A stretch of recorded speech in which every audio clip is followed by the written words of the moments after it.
यति रेडी सेडी भएर तपाईँ कहाँ जान लाग्यो हो? आज सँगै काम गर्ने साथीहरूसँग खाना खाने जाने प्लान छ। तिमी मेरो त टाउको दुखेर कस्तो फुट्ला जस्तै भएको छ हौ। यस्तो साह्रो टाउको दुखेको त कहिले थाहा थिएन। म त बस्नै सक्दैन। के भयो?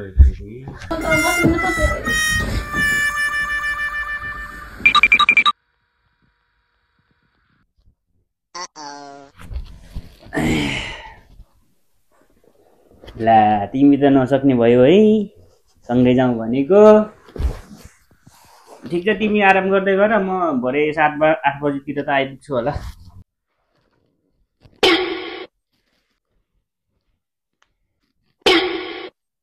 म रेडी भइसकेँ, लु जाऊँ जाऊँ जाऊँ।